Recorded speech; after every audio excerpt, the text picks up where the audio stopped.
I got my July Google Nest report.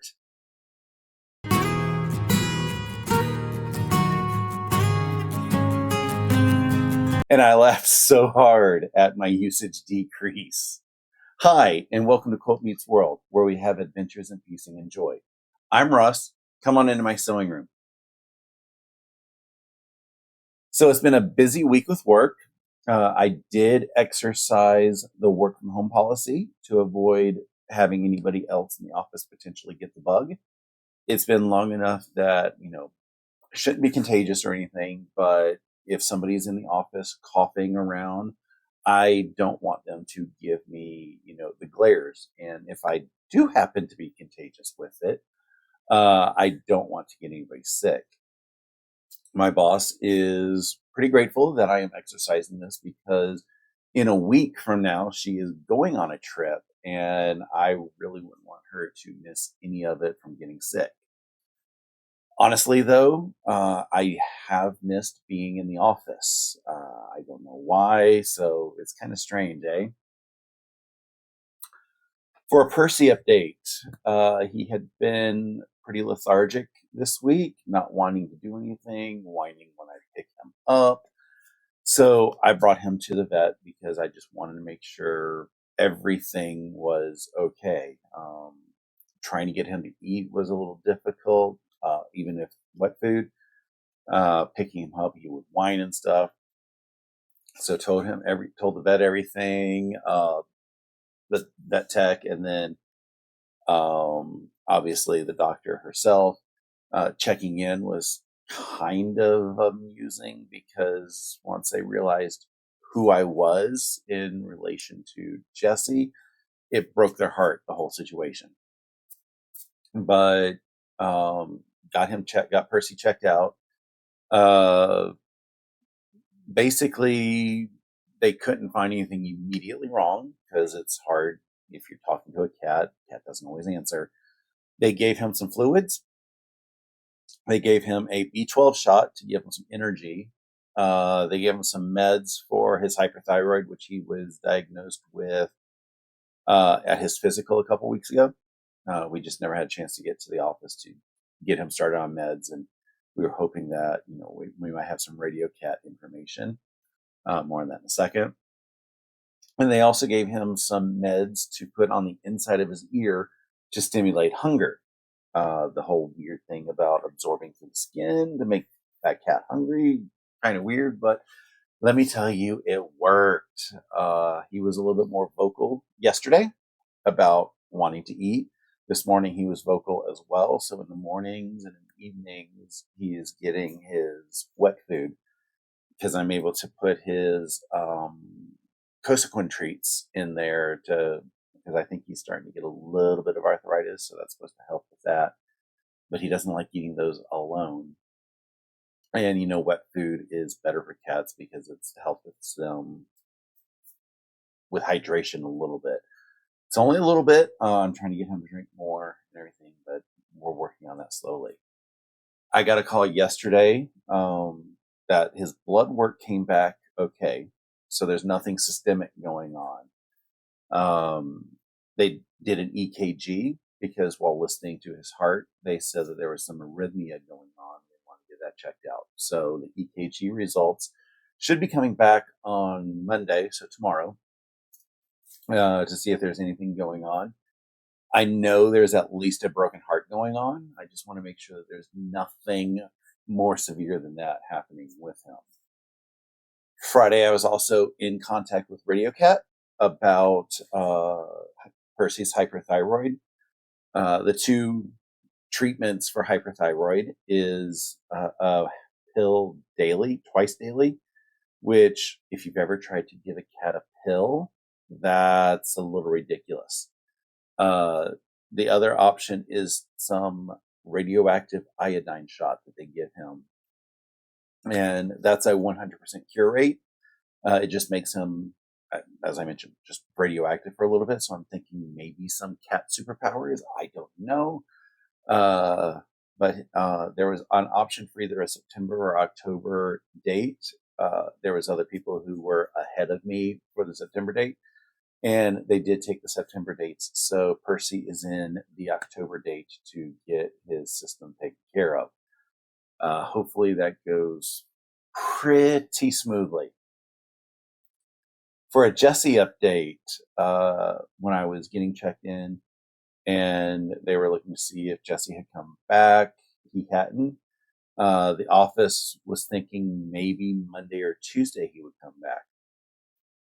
As I was checking out with Percy, the vet was thinking maybe up to 2 weeks because there's been a lot of animal deaths this year. The office said that normally it's, for some reason, September through January is a pretty active date for animal passings. And this year it's just been constant since January. So it really means they hadn't had a break since probably late summer last year. I'm hoping that it's just over the past couple of years, people have been adopting senior dogs, as they've been saying, I want a puppy, I want a puppy, I want a kitty, I want a kitty.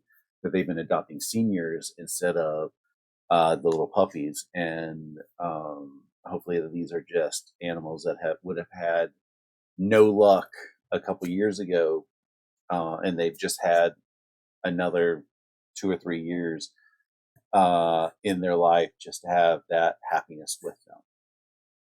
So whether it's another day or two or another week or two, I don't know yet.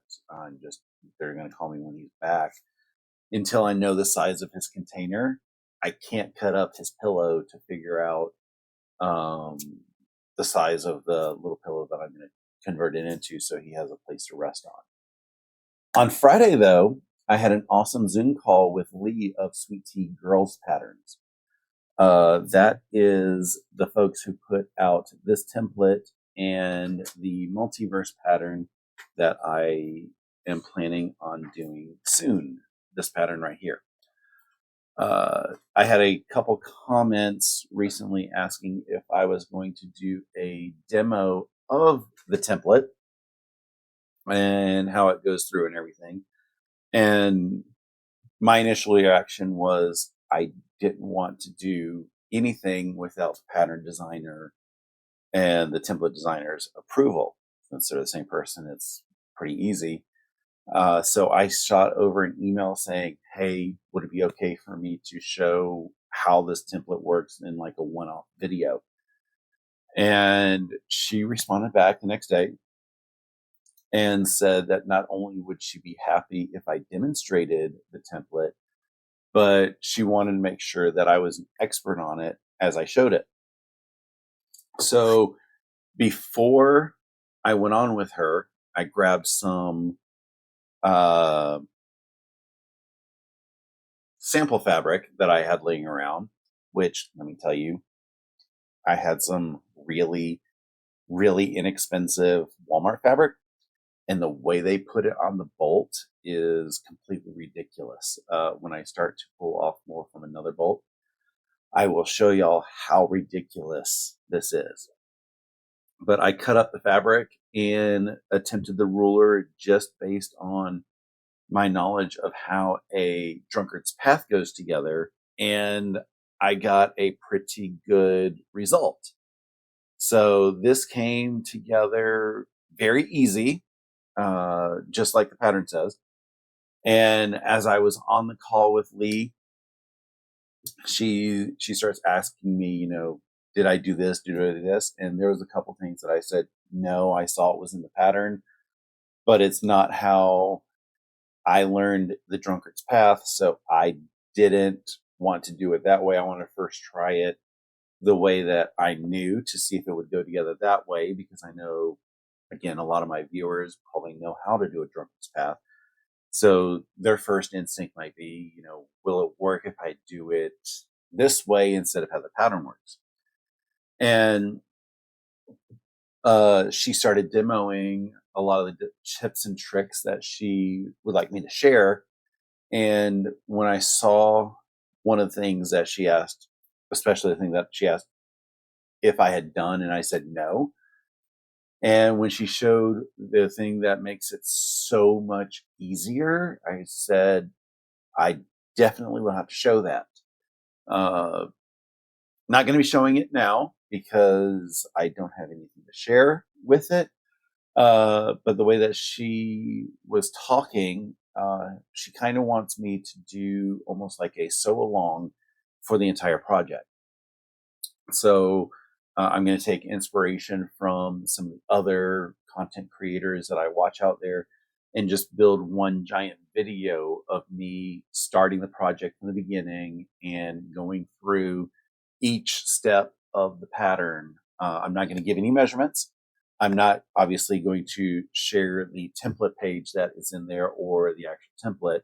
I will, during the whole process, share links to the pattern and template when I do the video, so that if you are interested in this project or one of the similar projects, you can do it yourself.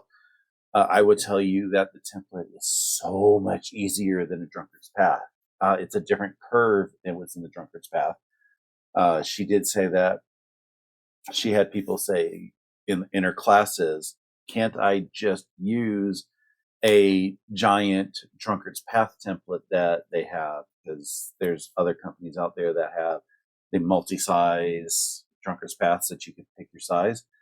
And Lee said, you can do that, but you're not going to get the same results. And people have tried her patterns with a drunkard's path template that would fit the finished block size, and you don't get the same look. So I'm happy that I bought the template and didn't go with a drunkard's path similarity thing. After we had gone through all the tips and tricks that she wanted to show, she showed me some amazing patterns that also use that template. When I bought the template, it was in that right price zone that I was happy to purchase the template to use just for this one project. And the whole idea that, I have the pattern, if something else came along that would fit that pattern, I would have that and I would still be able to have the template used. I didn't intend maybe for other projects, but she showed me some amazing quilts that use this exact same template.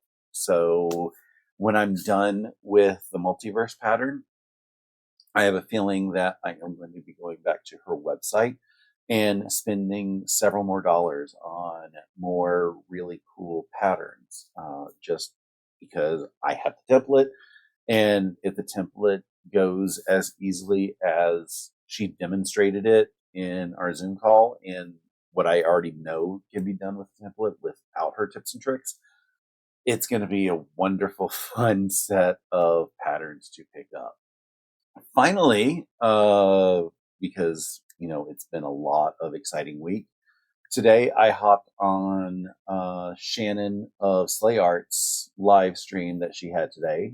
She had a goal of doing an 8-hour stream, but she kind of got swayed because a little bit of a needle mishap at the end, broken needle, difficult to get that thing out. So she ended a little early. She was almost done with her mini Sculliver when she had that needle issue. Hopefully, she said she was going to go take a nap and she will have a chance to get that finished maybe a little bit later this evening. And she will have mini Sculliver done, and then she can start BJ the Blue Jay. I'm really excited for her projects because they look incredible. Every time that I watch one of her lives, it makes me want to do a legit kit. But then I start browsing the legit kits, and none of them have quite spoken to me as this is something that I need to do. There's a lot of them like, that looks really cool, but then I'm like, I don't have a place to put it. I don't have a person in mind that would really love it. So that's why I haven't gotten on the legit kit bandwagon yet. But I know at some point they will release a legit kit that I just can't say no to. While she was doing her stuff, I worked on the week 3 and week 4 of Lilacia Love, the Fort Worth Fabric Studios Quilt Along that ended last week, if I remember correctly. I think it was close. For week 3, I had it about half done last weekend, and now week 3 is completely done. It is making 4 of these half star units. I think that's probably what they're called. These went together really easily. I'm loving the Magic Juice, the Acorn Precision Piecing Pen. It makes everything just lie so flat, and these fabrics are just so gorgeous. The week 4 made 4 of these giant half square triangles, which again went together very easily with their oversized cutting and the Magic Juice. And then the rest of it was these giant flying geese. I don't think I've ever made a flying goose this big. These are 18 inches or 18 and a half inches wide, 9.5 inches tall, unfinished. They're big. I used a lot of clips just to make sure the fabric didn't move when I didn't want it to move. So now that I have all 4 of the weeks done of the blocks, the final week, week 5, which was released this past Monday, was putting it all together. So hopefully I will be able to get a chance to get that put together soon. The final update is my project stash. Last week, I talked about trying to gather a list of everything that I have that either I have all of the fabric for and the pattern and everything for a project, or that I actually have started. So it's either I've started, it's in flight, or I have purchased everything for it. I'm excluding anything that I just, I have a pattern and I have some of the fabrics, but I don't have all the fabrics. That hasn't been added to the list. The list count is at least 50. And I say at least because I keep finding more things to add to that list that they're just sitting in different areas and stuff. Is that going to stop me from buying new things? No. To the point that, I know that Tula Pink has new fabric coming out soon. I know that I have a project kit that I've heard that Stephanie Stitches will be carrying in her shop soon that I absolutely positively must have. So there's things that have been in my I'm going to purchase list. But it does help me try to, calm the back of my head where I go to the quilt shop and say, ooh, I want that. And instead of saying, ooh, I want that, I will have to sit and say, what project will I have to sacrifice in order to buy that? Because I don't want to buy a project and not have it in my list. And I don't want to bump things up unless, there's a baby coming in or there's something highly important that this project needs to happen now. So I'm just trying to do what I can to limit my purchases. I know there's a whole bunch of stuff that I have to do. I know there's stuff that I've still to purchase.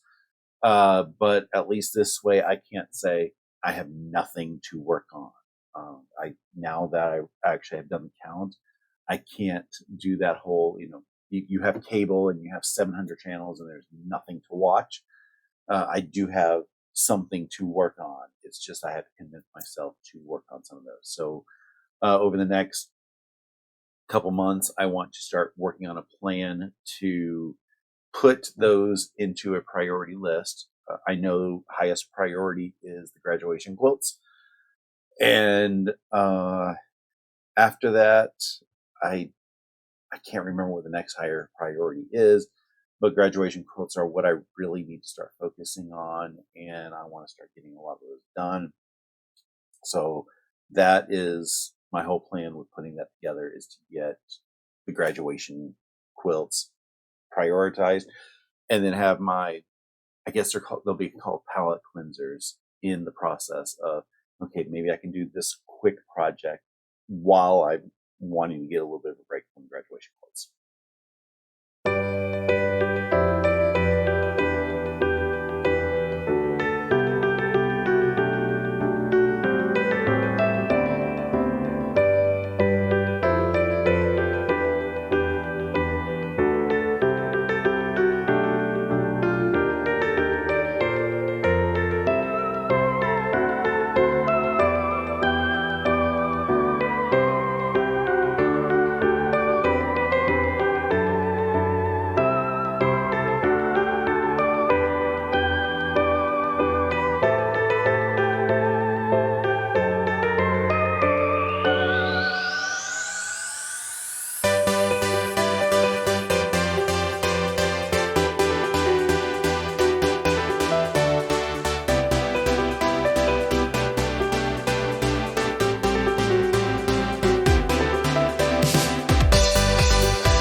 So my goals for this week. The first goal that I have is going to be accomplished in, well, probably by the time that you're watching this video. I need to get a neti bottle. I've talked about how I have giant sinuses, and right now, not quite sure how I sound to the camera. I won't hear that until I start editing this, but I have, my nose has been really, really dry. My sinuses have been really gunky. It happens anytime that I get sick afterwards, and I forget about it every single time. But when my sinuses get like this, the easiest solution is a neti bottle. So I'm going to go get a neti bottle. I'm going to start rinsing my sinuses, and maybe by tomorrow I'll feel better. It usually takes 2 or 3 days, but I'm just hoping, because I'm going to get back into the office again. Strange. Goal 2 is going to hopefully get Lilacia Love put together. As I showed you earlier, I have all the blocks done. I might want to repress a couple of the seams in the piano blocks just to make things nest a little better. I need to go through the entire finishing pattern and figure out how my seams are pointing versus how the blocks are going together to see what may need to be flipped. With the magic juice, I'm hoping that's going to be fairly easy. I'll try it once. If they don't want to flip, then I just won't worry about it. And then, as we're talking about things that I want to get done, the socialites, I really, really want to get that off my plate soon. So I want to get maybe 1 or 2 of the blocks that are left. I think I have 4 blocks left. So if I can get 1 or 2 of those done, and they are very spicy blocks, I can get those off my list. I could also start cutting the setting squares and block the triangles for the setting in order to get those pieces done. And then I can start putting together, because that's really the exciting part, is starting to put all of those blocks that you've done together. And if I can get those off my list, that will be awesome. So that's about it for today. Thank you for watching. If you would like, please consider liking the video and subscribing to my channel. It doesn't cost you anything, but it means a lot, as it really helps the channel to grow. I hope you have a great rest of your day and an awesome week. Until next time, stay happy and keep stitching.